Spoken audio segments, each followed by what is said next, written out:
Hello, we've got another Luke and Lizzie Go to the Movies. I'm Lizzie from Let Zoe Spoil You, and this is Luke from J Retro. Yeah. And today we went to see a double bill of movies, so we're doing two videos. So first up, we went to go see the wonderful, oh god, it was so bad, the Warcraft film. I have never played a Warcraft game. I know very little about it, apart from the fact that it is an online game. As much as I do a lot of gaming, I was going along because I like fantasy and I like watching guys with swords battling creatures, and I love a battle. I mean, the only reason that the third Hobbit film is like amazing to me is because it's literally 3 hours of armies smushing each other. So I was all happy to go see Warcraft. Luke, on the other hand, does know Warcraft. I know a bit more about Warcraft. I played the Warcraft games. I played WoW a bit, so I know a little bit more about what's going on in the world. But yeah, it was. It was not good. Yeah, it wasn't very good. No, my thing is I've been binge playing my way through the Dragon Age games. When the movie first started, I was like, oh my goodness, it's the hinterlands, oh my goodness. And then also because of the Magic the Gathering, everywhere looked like Magic the Gathering cards. So I was like, okay, I can get into this. This reminds me of Dragon Age meets Magic the Gathering. This should be fun. It wasn't really that much fun. Oh God, where to even start? I think the biggest problem with this movie for me is there is no excuse for a film that was made 10 years after Lord of the Rings to look this bad. Yeah. So even first off the bat was the fact that I was just like, I can see the cardboard backgrounds that you people are using to pretend there's real forts. Just go film by a castle. It's not that hard. Like Merlin, the BBC TV show, for all its low budgetness, managed to at least have a real castle in the background. Right. But we'll start from the beginning. I'll let Luke take the lead on this one, just because I had no idea what was going on. So the film was called The Beginning, so I don't quite know what the beginning of what is. So from the start, I was like, yay, orcs. Well, it's quite spot on with the lore. It's kind of following the story how it kind of follows in the game. The orcs have been brought to Azeroth via a gigantic portal fed by souls. The warlock leader of the orcs is kind of killing a lot of people. Gamgon? I can't remember a single person's name. And that's another problem with the film. No one can really remember. I can't remember any of them. I remember Dorotar. Oh yeah, he was Daddy Orc. He was the Daddy Orc. Yeah, he was cool. Actually the only character I really liked. Yeah. Like, he had legitimate character development and reasons and conflicts. His interaction with the other people in the film as well, very, very good. And the CGI on the orcs looks good. Yeah, CGI on the orcs looks if it had just been the orcs, it'd be fine. It's the fact that when anything had to interact with anything else, it was just like, oh my goodness, how many tennis balls on sticks must these human actors be running around? The humans were terrible. Awful. I hated the humans. So we had Dorotan was Daddy Orc, and then we had Mummy Orc, that was Darko. She was cool as well. She was cool, but again, we're not entirely sure about and the then names and stuff. Gomergast, Baddie Orc, who was cool. In a baddie, yeah, he was a good baddie. What's his name? He's pretty cool. I like his design. I like how he looked when he kind of became enormous and powerful. And so they have this quite interesting orc, and it could be great battles. The orc stuff is really cool. But... And then they introduced all the human characters. Yeah. They were all just a bit useless. I mean, I don't understand why they were all so down on the wizard dude. He was Jace from from Magic the Gathering, because he had a hood and he looked like him and he had blue powers. I'm like, oh my goodness, there's a planeswalker. Well, yeah, everybody railed on him. It was like, hey, what you doing? You reading books? So you know the answer to this. How did you work that out? Why did you solve this? Oh, I see. Did you take out an orc all by yourself with your awesome magic powers? But you're so stupid. And I'm like, he uses magic. He's so weedy that he might break if he has sex. And I'm just like, what? He's got magic. Why are you railing on this nerdy guy? Because he reads books. In this world, if you read books, you get to shoot fire out of your hands. Yeah, and it's because of him that they saved the day. Yeah. It's like the people with magic kind of are important rather than the stupid cardboard army men that have cosplay armour. It was literally a lot of cosplay armour going on. The shields look plastic, the armour didn't look real, the swords look flimsy and made of like polystyrene. It's like they filmed a LARP session and then just put CGI orcs in the background. And it was just like, it's like, I mean, come on, like Lord of the Rings was so good, and I can't believe that Blizzard doesn't have the money to fork out on some decent prop design, decent like backgrounds. Like there was, I mean, when they had the CGI cityscapes when they flew over each they looked beautiful. And because I'm a gamer, for me I was like, yes, I'm watching like video game footage. This is beautiful. But then whenever they were in a town, and like it was just like it was painted on cardboard bricks in the background. Wind. They all looked lovely from above when there was CGI. Yeah, just don't go to any of the towns. Griffin's awesome. And that horrible golem thing. I mean, like, the film was like, you just didn't get to know any of the characters personally. We had our main dude that we were meant to be following, and I was a bit like... Who just happened to be related to... Well, in the lore he is related, but you never saw any real, like, sibling interaction between the Queen and your main beardy guy. Yeah, and the King was played by Dominic Cooper, who's a really good actor. So I was like, I know you're good, but they're giving you sod all to do apart from being a really nice guy. Yeah. And you've got no chemistry with your Queen. And I'm like, oh, you're too good for this film. You're too good for this film. And then the diabolical thing, the last thing you ever need in an action computer game war epic about good versus evil and smushing is... I love you. And the love interest. I met you a moment ago. So forced. But I will love you now. I am Gamora, and I love you now. We remembered another name. Because she was awful. Yeah, she was terrible. I hated her. And her stupid toothpick teeth. So when they kissed, they went off his nose. And I was like, that's not hot. He was saying, no. I feel such pain right now. Also, I'm pretty sure she date rapes him.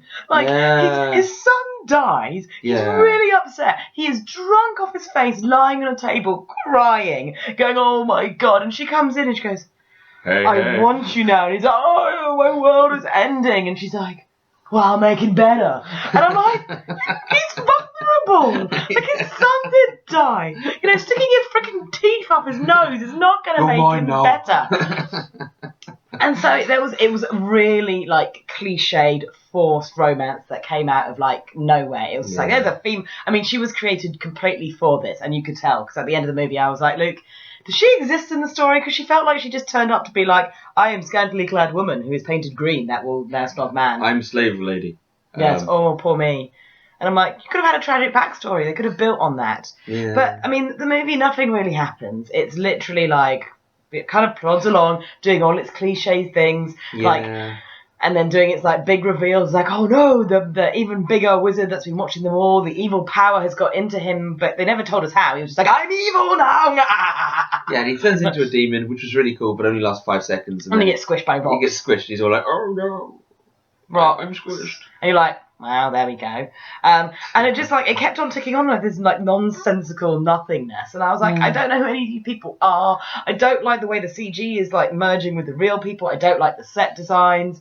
I'm hating this romance. It was so slow. I mean, I didn't realise that it was 1 hour 40. I felt like I was in there for like, it felt so much longer than the Hobbit films. And the Hobbit films had some like, you know, they've got some problems, but I'd rather watch them over and over any day.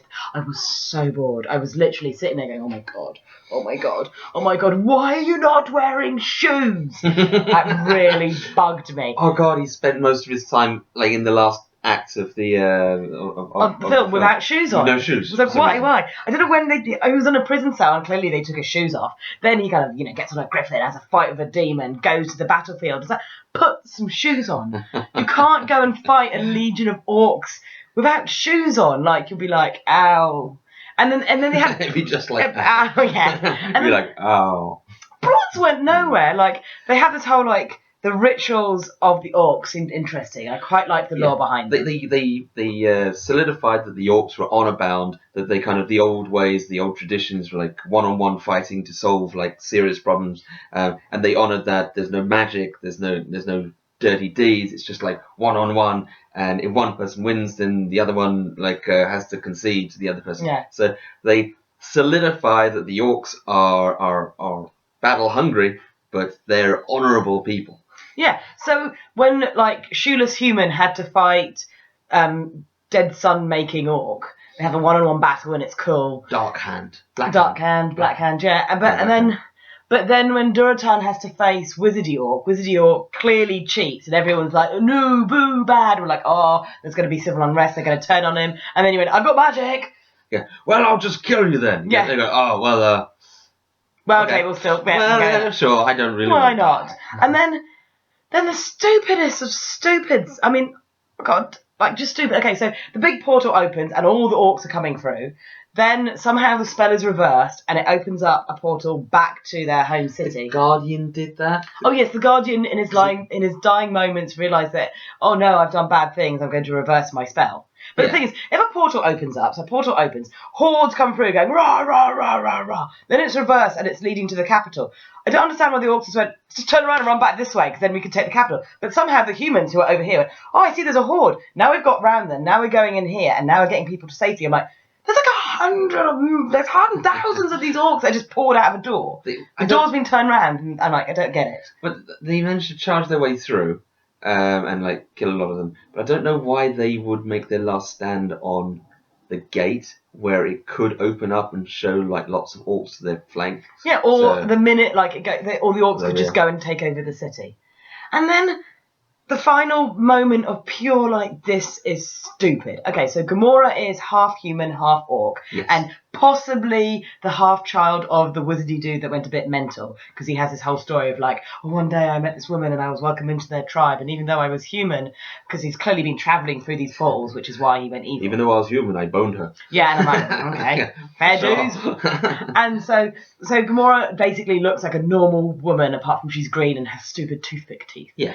And somehow has the ability to learn languages super quickly. Well, so she's been hanging out with the good guys and is trying to help them.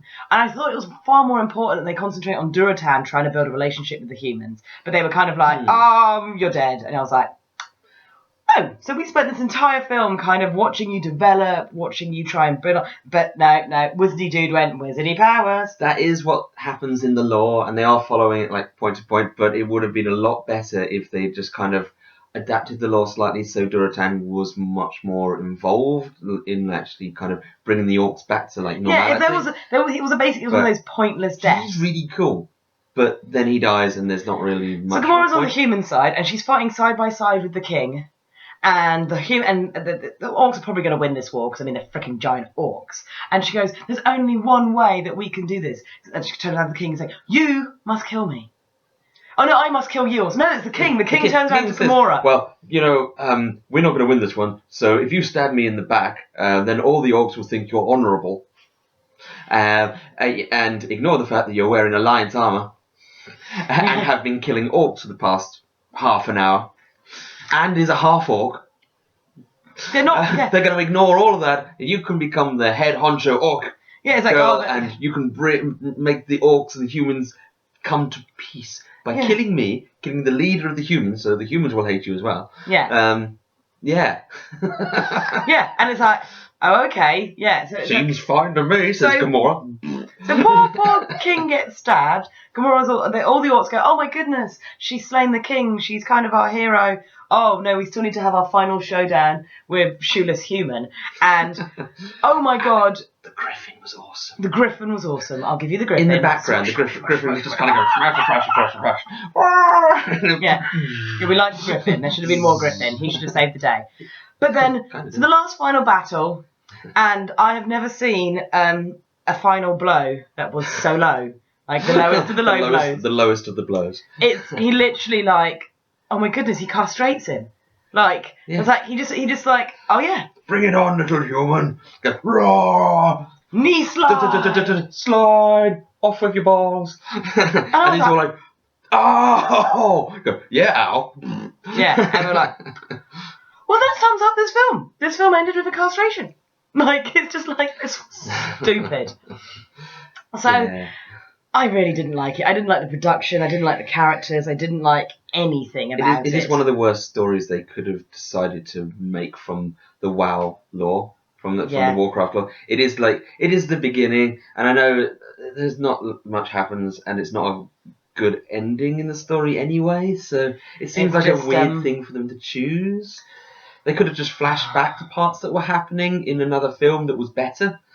It was just the Artorias stuff, the undead stuff, the the fell, the elf that becomes like a demon lord. That's all pretty good. There were some stories, good so- ideas in there, but Yeah. I was bored rigid by the end. I hated the forced romance. I hated the human characters. I hated the production designs. I hate the CGI working with the normal stuff. It didn't work for me. Illidan would have been good. Artorias would have been good. Anything would have been good. But unfortunately, they decided to do Durotan, which you don't even know leads on to Thrall because they don't mention Thrall at all. The Moses baby. Oh, Moses baby, yeah. Moses Moses baby. like, oh, I That's released good. my baby. That is Thrall, and he is kind of Mosesy. So So- it sets up something, but unless you know anything, you Exactly. just If you come into no it blind, point seeing then- it. Really not. So I think scores. It's a safe bet that this is not going to get magical high scores. So for me, it's definitely a 2 out of 10. There's literally nothing redeeming apart from the Orc storyline and Durotan as a character. Like, it's worth watching it for him, but the rest of the time, it's stupid. For me, it's 2 out of 10 as well. I like the music and the orcs. Yes, actually, the score is fantastic. I can never pronounce his name, the Rimward Jawade, but he does. The score is for Pacific Rim. So my God, the film has a good score, like really winning score. So good score. Orcs were good, and I'm including Durotan in that. So 2 out of 10. Everything else, unfortunately, little gummy bear rings that you give to the Guardian don't really cut it in the fantasy world. You're just laughing. Yeah, terrible film. But that's it for us for this time. Check me out at the Let Zoe Spoil You Tumblr account, website, at Lone Dreamer Yowie on Twitter. J Retro. J Retro. Watch me at J Retro. Thank you for inviting me on your show again. Always a pleasure. Yes, and we'll see you next time. Awesome. Signing out.